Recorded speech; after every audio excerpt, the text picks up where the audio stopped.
देखिए, ये 3 दिवसीय जय गुरुदेव गुरु पूर्णिमा महापर्व का आयोजन आषाढ़ मास की पूर्णमासी के शुभ अवसर पर आयोजित हुआ। देश के कोने कोने से, विभिन्न अंचलों और प्रांतों से भारी संख्या में लोग आए। लगभग 1/3 लोग नए आए और लोगों ने जीते जी ईश्वर प्राप्ति का मार्ग प्राप्त किया। अपनी खान पान सुधारने और नशा मुक्त रहने का संकल्प लिया। भगवत भजन की प्रेरणा लेकर के अब कार्यक्रम के संपन्न होने के बाद लोग अपने घरों को लौटने लगे हैं।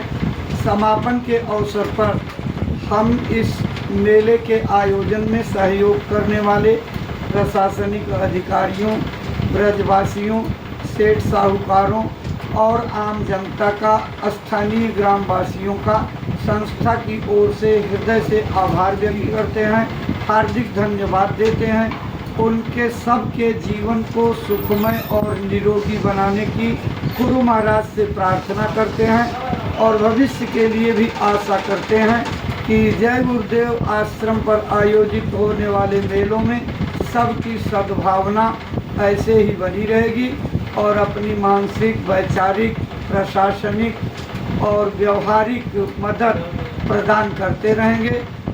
हम आपकी मदद से जनहितों के काम करने में गौरवान्वित महसूस करेंगे और साथ ही साथ आपके सहयोग से हमारा काम बड़ा सरल हो जाएगा।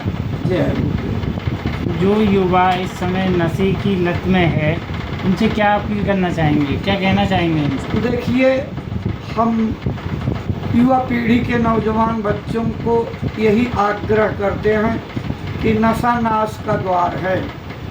इतिहास बताता है कि शराब ने बड़े बड़े राजाओं के राज्य को खत्म कर दिया। शराब विनाश करती है, चरित्रों का पतन करती है, नज़र से माँ बहन बेटी की पहचान ख़त्म कर देती है और हजारों हजार बुराइयाँ इस नशे की चीज़ों में हैं। इसलिए हम सबसे प्रार्थना करेंगे अपनी मानसिक पवित्रता और चारित्रिक पवित्रता के लिए सभी लोग नशों से परहेज करें, नशा मुक्त जीवन जिएं। इससे अपने देश में एक अच्छे नए समाज का निर्माण होगा जो सब लोगों के लिए लाभकारी होगा। क्या कभी जय गुरुदेव संस्था मथुरा द्वारा नशे की रोकथाम के लिए कोई अपील की गई है, कोई कार्यक्रम ऐसा आयोजित होता है? यह कार्यक्रम बराबर हमारी संस्था चलाती रही है। परम पूज्य बाबा जय गुरुदेव जी महाराज अपने पूरे जीवन जन जागरण यात्राएं, काफिले निकाल करके आम लोगों से शाकाहारी नशा मुक्त बनने की अपील करते। बाबा जय गुरुदेव जी महाराज के प्रेरणादायी संदेशों का ही ये परिणाम है कि आज 40-45 करोड़ लोग इस संस्था से जुड़े हुए हैं, जो पूर्ण रूप से शाकाहारी हैं, नशों से मुक्त हैं और भगवान के भजन में लगे हुए हैं। यह बाबा जय गुरुदेव जी महाराज की मेहनत है। वर्तमान में हमारी जय गुरुदेव धर्म प्रचारक संस्था मथुरा के अध्यक्ष पूज्य पंकज जी महाराज अपने गुरु महाराज के नक्शे कदम पर चलते हुए जन जागरण यात्राएं निकाल करके देशव्यापी सत्संग भ्रमण करते रहते हैं और बराबर हर सत्संग में शाकाहार अपनाने और मद्य मुक्त रहने की प्रेरणा देते हैं और सत्संग के कार्यक्रमों में हजारों हजार लोग अपने दैनिक जीवन खान पान को सुधारने का संकल्प लेते हैं और धीरे धीरे ये मिशन आगे बढ़ रहा है। आध्यात्मिक और वैचारिक क्रांति की लहरें पैदा होने लगे हैं। देश के कोने कोने में गुरु महाराज के इस आध्यात्मिक और वैचारिक क्रांति की चर्चा हो रही है। इस जागरूकता अभियान का जो लोग नशा करते हैं उन पर कितना असर देखने को आपको मिला है? देखने में ये आता है कि प्रेरणादायी संदेशों को सुन करके लोग प्रभावित होते हैं और उसकी हानियों से परिचित होते हैं।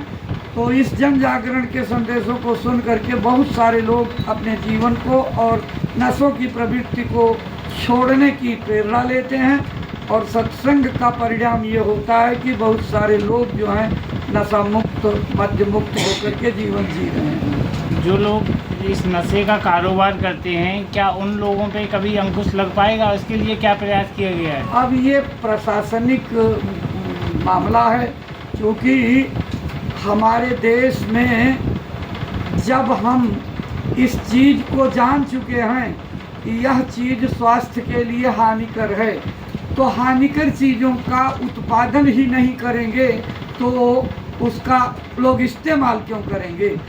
हम हर सिगरेट के पैकेट पर लिखेंगे तंबाकू का सेवन स्वास्थ्य के लिए हानिकर है, लेकिन उसके बाद लाइसेंस दे करके शराब के ठेके खुलवा करके और राजस्व की आमदनी की आड़ में हम इस इल्लत को बढ़ावा देंगे। इससे देश के अंदर कभी भी जो है लोग नशा मुक्त नहीं बन सकते।